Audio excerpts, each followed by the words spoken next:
श्रीमद् भगवद गीता की कल जो चर्चा हुई थी, तो सपने की जो बात है, तो ये भगवान का सपना नहीं है, ये ब्रह्मा जी का स्वप्न है। जो सृष्टिकर्ता ब्रह्मा है, एक स्वरूप निश्चित हुआ कि ब्रह्मा उपजेंगे और वो सृष्टि करेंगे। अब ब्रह्मा जो है वो वैसे तो नारायण के संकल्प में है, नारायण के नाभि कमल से उपजे है ब्रह्मा, है। तो नाभि हमारे वैसे जीव मात्र के सारे संकल्पों का स्थान तो नाभि ही है। नाभि को आप हृदय कहो, नाभि को आप मूल स्थान कहो, नाभि सारे का आधार कहो, नाभि ही होता है ना। किसी भी वस्तु का वो एकदम ये हो तो क्या नाभि शब्द आता है, वो मध्यस्थ है, पूरे शरीर के एकदम मध्य में है नाभि। जितना ऊपर है उतना नीचे है, नापोगे तो पता चलेगा। तो नाभि मैंने हृदय भी कह सकते हैं इसको एक प्रकार से। तो नाभि स्थान जो है वो उस परम शक्ति जो है, परम चैतन्य जिसको पुरुषोत्तम कहते हैं, वो जो परम चैतन्य है, जो परम पुरुष है, उसका जो नाभि स्थान, मैंने उसका जो केंद्र स्थान है, उस केंद्र स्थान में ही उसकी शक्ति प्रवर्तमान होती है। उनकी जो शक्ति है वो संकल्प शक्ति कहो अथवा उसकी माया कहो, उसकी चिदी शक्ति कहो, भगवान की जो उस परम आत्म तत्व की, वो ब्रह्म तत्व की चिति शक्ति जो है, वो शक्ति ही बरतती है, स्वयं नहीं बरत रहा। नारायण तो सदा ही अपना योग निद्रा में स्थित बताए जाते हैं। और कितनी निर्भयता है, शैया क्या है उनकी, सहस्त्र फनों से, और उनकी आंखें कितनी तेज, लाल लाल अग्नि के गोलों की तरह। तो नारायण को तो भय नहीं लगता, विष्णु उसी के पर आराम से सोए है। तो ये सारा का सारा जो है उनकी नाभि से एक संकल्प शक्ति जागी, जो शक्ति एक आकार लिया ब्रह्मा। तो उसने खोज करी कि मैं कौन हूँ, किसने मुझे बनाया है, क्यों बनाया है। तो वो उसमें खूब खोज करी, जहाँ से वो प्रकट हुआ था वो पूरी नाल में, कमल नाल में 1000 दिव्य सहस्त्र वर्ष तक कुछ हाथ नहीं आया, कुछ कोई मिला नहीं। आखिर निराश होकर वापिस अपने उस पर स्थिर हुए स्थान पर। तो आकाशवाणी हुई, तप तप, क्योंकि जो भी कुछ जीव मात्र को भी हासिल होता है तप से ही हासिल होता है। तप के भी तो कालक्रम के हिसाब से स्वरूप बदलता है। व्यक्ति जीवन की ज़रूरत, हमारे किस प्रकार का संकल्प की पूर्ति के लिए जो क्या करना है वो तप है। अब इतनी गर्मी में रसोई में खड़े खड़े 2-3 घंटे खड़े रह के सबके मन की हिसाब से खाना पीना सब बनाना करना, वो तप है। तो ये सारे तप के स्वरूप तो बदलते रहते हैं। जैसे भगवान ने गीता जी में यज्ञ के कितने सारे स्वरूप बताए थे। तो यज्ञ क्या है, यज्ञ तप ही है। यज्ञ क्या है, कर्म का शुद्ध स्वरूप। कर्म करना पड़ेगा, शरीर में आए हैं, संसार में आए, परंतु उस कर्म को परम पवित्र और शुभ और शुद्ध बनाना, तो कर्म यज्ञ रूप हो जाए तो वह शुद्ध शुभ पवित्र हो गया। और कर्म यज्ञ रूप कब होता है, जब उस कर्म निर्वासनी को कोई स्वार्थ ना हो, उसमें कोई वासना न मिली हो, किसी का बुरा करने की भावना न मिली हो, सबके हित के लिए वो जो होता है कर्म। और मैं मनुष्य बनाया गया हूँ, कर्म मेरी जवाबदारी है। मैं जो शुभ पवित्र शुद्ध कर्म करूँगा वो यज्ञ रूप होगा, और यज्ञ ही इस सृष्टि के पालक देवताओं का आहार है। यज्ञ के माध्यम से ही वे पुष्ट होते हैं, और हम उन देवताओं को जब मंत्र के माध्यम से आह्वान करते हैं तो वे उन तक पहुंचता है। अगर वहाँ हमारे कर्म यज्ञ रूप नहीं है, स्वार्थ सहित देह के लिए है, दुनिया के लिए है, अपने वासना पूर्ति के लिए है, तो वह कर्म से उनको कोई लेना देना नहीं। वो कर्म हमारा सिद्धा कर्म के भंडारों में इकट्ठे होते हैं और हमारे जन्म का कारण बनते जाते हैं। तो हम जब देवताओं के भी लिए कुछ नहीं कर पा रहे तो और किसके लिए हम कर? देवताओं से हमें मिलना है, पाते हैं हम बहुत कुछ, तो सामान्य जीवों के लिए हम क्या करेंगे जिनसे हमें कुछ मिलना नहीं है? तो स्वार्थ ही तक जो होता है वो यज्ञ नहीं होता है। तो इस प्रकार से परमात्मा यहाँ गीता जी में जो कह रहे हैं कि मैं ही उत्पन्न करता हूँ, मैं ही पालन करता हूँ, मैं ही, मेरे में ही लय होता है सारा का, वो कहने के पीछे अपने आप को उन्होंने कई बार आत्मरूप बताया है कि मैं ही सारा ब्रह्म स्वरूप मेरा स्वरूप है। और कई श्लोकों के माध्यम से सारे कर्मों का कर्ता भाव, कर्म भाव, फल भाव सारा का सारा ब्रह्म रूप बताया। ब्रह्माग्नि ब्रह्मार्पणम ब्रह्म हवि ब्रह्माग्नौ ब्रह्मणाहुतम ब्रह्मैव तेन कर्म समाधिना। तो ब्रह्म स्वरूप ही है, कर्म भी ब्रह्म स्वरूप, जिसमें होता है वो भी कर्म भी, वो सारा स्थान भी, देश भी, काल भी, पदार्थ भी, करने वाला भी, और जिसके लिए किया जाता है वो भी, सारा का सारा केवल एक अखंड तत्व ही है। क्योंकि सबसे पहले वो था, अंत में वो रहेगा। ये जो भासता है बीच का, मध्य का, तो मध्य में जो भासता है वो आदि में नहीं था, अंत में नहीं रहेगा, तो वो सत्य कैसे हो सकता है? ये तो एक वकील की दृष्टि है, ये तो सामान्य मनुष्य को भी सोचना चाहिए। अगर माता पिता नहीं तो बालक कहाँ से आया? और वो कोई जन्मा ही नहीं तो मरा कौन जिसके लिए तुम रोते हो? या वो स्वयं जो डरता है कि मैं मर जाऊंगा, तू है ही कहाँ? तू आया ही कहाँ? बता, तेरे कौन माता पिता, कहाँ से आए? जब पहले कुछ था ही नहीं, तेरे जन्म से पहले तेरे को पता है कि ये तेरे माता पिता है, अचानक वो आ गए, तब तू उसको सार सर्वस्व मान रहा। तू कौन, वे कौन, कहाँ के वे, कहाँ का तू? कोई मेल तालमेल नहीं है। फिर भी जैसे स्वप्न में हम सब स्वीकार कर लेते हैं, स्वप्न में देश कहाँ का है, प्रसंग कहाँ का है, काल कौन सा है, व्यक्तियाँ कौन कौन सी है, फिर भी उस समय शंका नहीं होती कि इस समय में ये व्यक्ति कैसे हो सकती है, और ये कर्म तो, ये प्रसंग तो वहाँ का है, और मैं तो यहाँ इसको देख रही हूँ, अनुभव कर रही हूँ, और कुछ जो व्यक्ति यहाँ है वो तो वहाँ थी नहीं। तो ये सब उस समय लगता है, वो तो स्वप्न से निकलकर अपने आप में जब जागते हैं तब होता है। तो इसी प्रकार से भगवान के स्वप्न में हम नहीं हैं।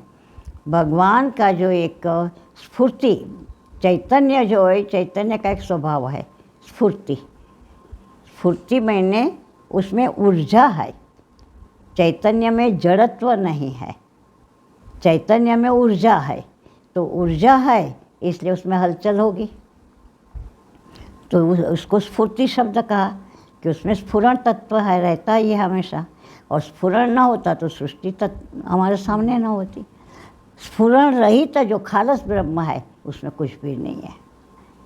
तो वो जो ब्रह्म तत्व है उसमें से ही सब आया है और उसी में सब स्थित है, और उसी में लय होगा। कहाँ जाएगा जब कुछ है ही नहीं अन्य? तो अन्य का बात करके एकम एवं अद्वितीय की सिद्धि के लिए भगवान ऐसे कहते हैं कि मैं ही सब करता हूँ, मैं ही पालता हूँ, और मेरे में ही उसका लय होता, लय करता भी मैं हूँ। हाँ, इस प्रकार से एक अद्वैत तत्व की सिद्धि करवाने के लिए भगवान ये कहते हैं। भगवान संकल्प ही नहीं करते, भगवान में मन नहीं है। मन हो जहाँ वहाँ संकल्प है। फिर भी ब्रह्मा उत्पन्न हुए कहाँ से? नाभि से। तो नाभि तो संकल्प का स्थान है। तो इसी प्रकार से ये सारे जो स्वप्न सृष्टि समझाई जाती है वो ब्रह्मा की है, और इसको स्वप्न सृष्टि इसलिए कही जाती है कि वो संकल्पित है। क्योंकि अगर आप स्वाभाविक ही इस कोई भी वस्तु सिद्ध तब हो यहाँ के हिसाब से कि जब इसका कोई पुरावा मिले। आपको सबूत चाहिए ना, सबूत नहीं तो कैसे सत्य मानेंगे? अब इतने बड़े बड़े पहाड़ बने हैं, अगर ब्रह्मा ने बनाए तो वो पहाड़ बनाए कैसे? इतनी ऊंचाई तक इतने बड़े बड़े पत्थर एक के ऊपर एक लगा के बनाए हो, तो इतनी ऊंचाई तक कौन चढ़ा, या कौन सी सीढ़ी थी, या ऐसे कौन कारीगर थे, इतनी रस्सी कौन थी? ये तो 10-20 हज़ार फुट ऊंचाई के है। जो ज़्यादा ऊंचाई वाले नहीं है वो बद्रीनाथ भी 10.25 करीब है, 10.25 फीट। अब सारा मीटरों में आ गया ना नाप तोल, तो हमें वो पुराने फुट की ही यादें हैं। वो 10.25-10, और केदारनाथ कुछ 10-20-25 के आसपास है, 10.5 के अंदर तो नहीं। और ये यमुनोत्री भी केदार के लगभग बराबर है, गंगोत्री बद्रीनाथ के बराबर है लगभग। इससे भी ऊपर जो है वो तुंगनाथ है, 16 है शायद। तो इतनी हजारों फीट की ऊंचाई पर इतनी शिला किस यंत्र से चला? और अगर लाया गया तो पहले कहाँ था? इस सृष्टि से पहले तो कुछ नहीं था, एक ब्रह्म तत्व था। तो ये कुछ बना नहीं। और शास्त्र क्या कहता है? ब्रह्मा जी ने बनाया नहीं कहते, ब्रह्मा जी सोचते गए और देखते गए। ब्रह्मा जी ने सोचा और देखा, ब्रह्मा जी ने संकल्प किया और सामने आ गया। तो ब्रह्मा जी का संकल्प, ब्रह्मा जी स्वयं सत तत्व है। ब्रह्मा रूप से कर्म कर रहे यहाँ, परंतु उनको कभी अपने देह भाव का, नाम रूप का कोई निश्चय नहीं है। उनका निश्चय अपने ब्रह्मत्व में है। एक अखंड नित्य तत्व जो ब्रह्म स्वरूप है, सो मैं हूँ। तो वो ब्रह्मत्व में जो उनका निश्चय है, इसीलिए उनका कर्म क्या है? संकल्प मात्र। और ऐसा होने से वे सत्संकल्प होते हैं। तो जो संकल्प होता गया वही वे देखते गए। तो सारी की सारी सृष्टि की रचना की नहीं गई, होती गई है, देखा गया है। हमारे जो कई बार हम लोग कह देते हैं कि हमारे ऋषियों ने, महर्षियों ने मंत्र रचे, रचे नहीं है। उनके लिए एक शब्द हमें शास्त्र ने दिया है विशेष रूप से। क्या दिया है पता है? दृष्टा हुई। मंत्र दृष्टा कहा है उनको। तो वे अपने ध्यानावस्थित जो उनकी चेतना होती थी, वो चेतना सृष्टि के पार जा सकती थी। तो वो ध्यानावस्था में, समाधि अवस्था में उसने वो परे का परम चैतन्य में उसको देखा। उनकी सबकी जो सत के साथ जुड़ने के कारण उनका सामर्थ्य सतमय हो जाता है। मैंने उन्होंने देखा तो उनको उसी क्षण वह समाधान लाद गया, उनको याद हो गया। उसका एक एक अक्षर का, शब्द भी नहीं कह रही हूँ, एक एक अक्षर का पूर्ण ज्ञान पढ़ने पर मात्र से अंदर स्थिर हो गया। तो वे मंत्र दृष्टा है। और किस मंत्र का क्या प्रयोजन है वो उन्होंने प्रकट किया। आपको ये कामना है तो इसके लिए ये मंत्र करो, आपको अमुक देव की आराधना करनी है तो उस देव के लिए ये मंत्र है।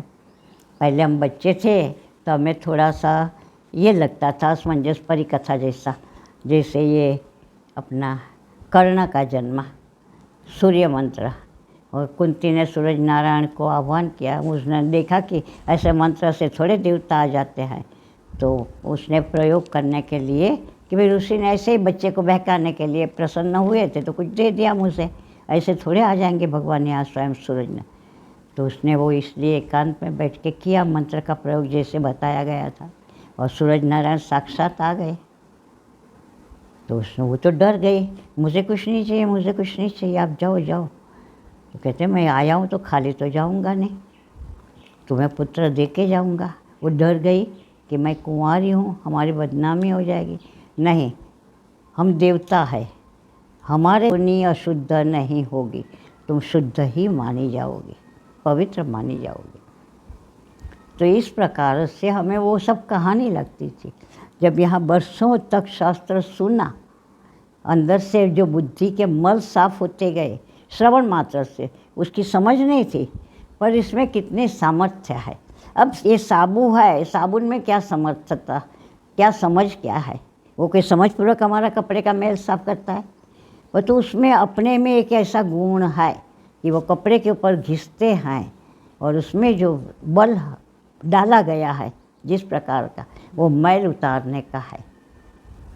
तो इस प्रकार हम सब केवल साधन मात्र है, हमें और साधन मिला है ऊपर से। हमें तो साधन बनाया है उस परमात्मा ने अपनी सृष्टि चलाने के लिए, खिलौने जगह जगह हम कभी कुछ वो करते हैं, डिमोन्स्ट्रेशन या कोई उत्सव का स्वरूप बनाते हैं। मान लो जैसे गिरिराज का बनाते हैं तो कहीं शेर रख देंगे, कहीं हिरन रख देंगे, कहीं पेड़ फ्लावर वाज रख देंगे, कहीं गऊ रख देंगे, कहीं कन्हैया रख देंगे, कहीं थोड़ी ग्वाल बाल गोपियाँ रख देंगे। गिरिराज का स्वरूप ऐसे ही बना देंगे ना, थोड़ा हरा हरा वो डाल के, चूरा डाल के मिट्टी के ऊपर करके हरी धरती बना देंगे जंगल की। तो इसी प्रकार से हम सब जो उनके संकल्प में हैं, पर तो हमसे कुछ करवाना चाहते हैं तो हमें भी साधन सहित भेजे हैं। हमारा ये जो शरीर है उसमें कितने सारे अंग उपांग है, तो कितनी अनेकता है, और वो जो परमात्मा है उसमें अनेकता नहीं है। कि वो परमात्मा तो नहीं हो सकता, ऐसा मानने की हम गलती भी नहीं कर सकते, क्योंकि शरीर है, धारी है, और शरीर में कितनी अनेकता है, एक संघात है, और वह तो एक अखंड अनंत अविनाशी तत्व है। वो और ये एक कैसे हो सकता है? जब ये शरीर अपना, जब ये जीव अपना जीवत्व भाव छोड़े कि मैं, ये किरण अपना किरणत्व छोड़े, मैं तो सूर्य हूँ, और सूर्य देखो अपने आप को प्रकाशित करता है, सूर्य को कोई और प्रकाशित नहीं करता। सूर्य उदय होता है तो हम सूर्य को सूर्य की वजह से देख पाते हैं, पर तो उसकी जो किरणें आती है वो पूरे जगत को प्रकाशित करती है। जगत दिखने लगता है, कर्म दिखने लगता है, अनेक प्रकार के पशु पंछी जीव मात्र, वायु अग्नि जल पृथ्वी सब दिखने लगता है, वो किरणों की वजह से। सूर्य केवल अपने आप को प्रकाशता है। तो ये सब दृष्टि से देखा जाए तो भगवान ने अपने आप के सिवा अन्य कुछ नहीं है, ये बताने के लिए, समझाने के लिए, हमारे मन की गलतफहमियां दूर करके अपने से एक करने के लिए अपने स्वरूप के रहस्य आगे हमारे सामने खोले हैं। वो तो ब्रह्मा और ब्रह्मा की सृष्टि, उससे परमात्मा का कुछ लेना देना नहीं है। लेकिन ये जो स्वरूप है, चेतन स्वरूप जो है, ब्रह्मा ने तो सृष्टि बनाई, हाँ, लेकिन जो चेतनता आई है वो तो उस परमात्मा की चेतनता है ना। सत्ता तो परम तत्व की ही है, ब्रह्मा स्वयं भी उस सत्ता का ही एक अंश है। और पर मन में आया खेल करना है तो अकेला कैसे करे? वो तो इस एक कारण से अखंड हमको- निराकार ब्रह्म तत्व है, उसको अगर खेलना है तो क्या करें? तो कि एक अहम एको हम बहुश्याम, मैं बहुत हो जाऊं, क्योंकि और लाएगा कहाँ से कोई दूसरा जब उसके सिवा कुछ है नहीं। खुद को ही बहुत बन जाना पड़ा। अब हम सपना देखते हैं तो इसमें दिखता तो बहुत है, पर कहाँ से लाए? कोई आया है क्या? पहाड़ आया, नदी आई, मनुष्य आए, पशु पंछी आए, रास्ता सड़क आई, रेलवे आई, गाड़ी आई, क्या आया? कुछ नहीं आया। न आकाश आया, न जल, न अग्नि, न फूल। तो क्या हुआ वहाँ? न हमने बनाया और फिर भी हमने ही बनाया, पर तो हमने केवल संकल्प किया, कल्पना करी, और उसी कल्पना में सत्य मान के राचने भी लगे। पर तो वो स्वप्न, ये जो सोया हुआ मैं है वो नहीं भोग रहा, उसमें एक मैं और मुझे बनाना पड़ा। स्वप्न का भोग तो वो कर रहा, स्वप्न में वही सब देख रहा, कर रहा, दुखी हो रहा या सुखी हो रहा। एक मैं शांत पड़ा है, वो दृष्टा मात्र बन के, उसको ही पता चला उसी सब- के, हाँ, उसी के अंदर सब हो रहा है, पर तो वो स्वयं एक दूसरा वहाँ रूप लेके खेल रहा है। संकल्प जो सारी वस्तुएं उसके संकल्प में है, तो वो स्वयं भी वहाँ एक दूसरा है। वो स्वप्न नर बन के वो स्वप्न में खेल सकता है, ये स्वयं रूप वाला स्वप्न में रह के स्वप्न नहीं बना सकता। हम इसमें से हिले हैं जो लेटे हैं वहाँ से, हमने क्या किया वहाँ? अगर हम करने लगे तो हम जाग गए, फिर स्वप्न नहीं टिकेगा। तो हम इस सृष्टि में ब्रह्मा जी के संकल्प में खेल रहे हैं, जैसे वो हमको खिलवाना चाहे। अब हमने एक यहाँ कुछ दृश्य रचा, तो उसमें हमने जिस दिशा में पहाड़ रखा, पहाड़ उसी दिशा से अन्य में दिशा में नहीं जा सकता। वो हमने जिस दिशा में, हमने उसमें सूर्योदय का दर्शन रचा, तो अब वो स्वयं व सूर्यास्त हमें बताने का काबिल नहीं है। एक दूसरा दृश्य हमने रचा, उसमें हमने सूर्यास्त बताया। सूर्यास्त हुआ है, एक किसान गाड़ी लेके अपनी झोपड़ी तरफ आ रहा, गांव तरफ आ रहा, और एक में है जहाँ किसान अपने गांव से निकल के खेत की तरफ जा रहा है, सूर्योदय। तो वो सारा किया किसने? हमने। वहाँ सूर्योदय और कर्म की शुरुआत वो हमने अपने संकल्प से दिखाई, और दूसरे में संकल्प को संकेलने की, कर्म को संकेलने की, सूर्यास्त की कल्पना बताई। पर कर्ता कौन? दोनों के हम ही है। न वहाँ सूर्योदय न वहाँ सूर्यास्त है। तो भगवान यही समझाना चाहते हैं कि तुम जगत में आए हो, पर एक सत्य जान लो। जगत ब्रह्मा जी का स्वप्न है, ब्रह्मा जी का संकल्प मात्र है, ब्रह्मा जी का खेल मात्र है। जागते हैं तो बस खेलने लगते हैं, यही सृष्टि उदय हो जाती है। सो जाते हैं तो कुछ नहीं, प्रलय है। ऐसे 100 वर्ष तक रोज होता है, रोज महीने ब्रह्मा जी के दिन रात में। लेकिन हमको भगवान ये क्यों कह रहे कि तू मेरे पास आ जा? हाँ, तो तब भी वो कह रहे हैं ना, क्योंकि सृष्टि में ही रहे तो संकल्पों में रहोगे, संकल्पों में आना जाना नहीं छूटेगा। तो जब हम आ ही नहीं रहे, जा ही नहीं रहे, वो तो खाली मुंह से कहते हैं ना, वो निश्चय में है कि तुम नहीं आ रहे, तुम नहीं जा रहे। तुम तो मानते हो ना कि तुम्हारा जन्म हुआ, तुम इतने साल की हुई, इतने साल में शादी हुई, तुम ये सब सत्य मानते हो ना। तुमने कहाँ सोचा है? न में मृत्यु शंका, न में जाति भेद, पिता नैव माता न जन्म। माना कभी कि न मेरे माता है, न पिता है, न मेरा जन्म है? तो मरने की तो बात ही खत्म। न में मृत्यु शंका, अब कह दिया कि न में मृत्यु शंका, तो क्यों? तो सारा खुलासा किया। पिता नहीं, वह पिता है ही नहीं, न माता, माता नहीं तो जन्म कौन देवे? न जन्म, जन्म ही नहीं हुआ तो न बंधु, न मित्र, न सखा, न गुरु, न शिष्य, न तू न मैं, न सुख न दुख, न आना न जाना, न भगवान। भगवान क्या कह रहे हैं, ऋषि क्या कह रहे हैं, मैं क्या सोच रही हूँ, मैं क्या सुन रही हूँ, मुझे क्या करना चाहिए? अब कुछ नहीं बचेगा। तो हम अपने आप को हटा नहीं सकते हैं, इसीलिए सारी जंजाल है। मैं हूँ ही नहीं, जो कुछ है सो, जो है सो है। मैं क्या कहूँ कौन है? जब मैं ही नहीं तो मैं कहूँ कैसे कि कौन है? कोई कहेगा तू खुद तो थी नहीं वहाँ, और वहाँ की बातें करते गलत। तूने क्या देखा? तू थी वहाँ? क्या नहीं थी, हम थे वहाँ। हमारे ऋषि मुनि जानते हैं तो वे कह रहे हैं हमें। तो इसी प्रकार से जब तक हम अपने आप को मिटाएंगे नहीं, खुद ही को मिटाने को जी चाहता है, तेरे दर्श पाने को जी चाहता। तेरा दर्शन पाना है, इसीलिए खुद ही को मिटाना चाह, क्योंकि मुझे अब समझ आई है कि खुद ही जब तक रहेगी तब तक खुदा वहाँ नहीं आ सकते। खुद ही हटी बस तो खुदा ही खुदा रह जाएंगे। ये खुदा ही कहने वाला वो नहीं रहेगा। और हम क्या चाहते हैं कि फिर मज़ा ही क्या हम न रहे और भगवान आ जाए तो हमें क्या इसका मिले। पर तू गुरुदेव हमारे कहते थे एक बार अपने आप को मिटा के तो देख, इतना भरपूर हो जाएगी कि संभलेगा नहीं आनंद। पर तुम अपने को मिटाना ही नहीं चाहते, तुम चाहते हो कि मैं बना रहूं और भगवान मिल जाए। दो बात इकट्ठी हो नहीं सकती। क्यों? क्योंकि तू हो ही नहीं, जो कुछ है सो परमात्मा ही है। तो परमात्मा को रहने दे, और तू जो नहीं है सो मैं मान के परेशान हो रही है और परमात्मा से दूरियां बढ़ा रही है।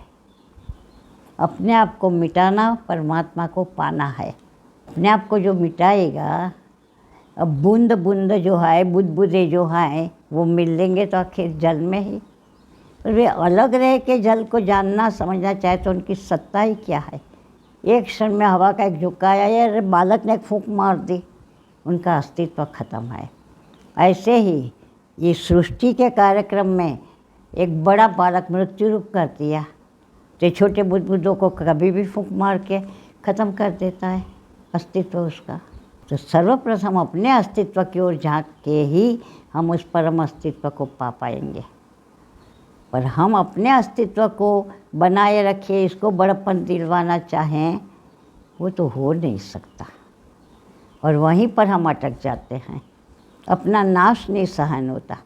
हमारे गुरुदेव एक कहानी सुनाते थे। शिष्य ने कहा, गुरुदेव आप जहाँ जानते हो मैं वहाँ आना, हाँ आप मुझे भी लेके चले। गुरुदेव ने कहा, तू यहीं खुश रह, ये तेरे बस का नहीं बस आप जहाँ। तो गुरुदेव ने कहा, वहाँ तो सब कुछ छोड़ देना पड़ेगा अपना। वो तो ऐसी छोटी सी खिड़की में से जाना है, वो तो बहुत छोटा रास्ता है।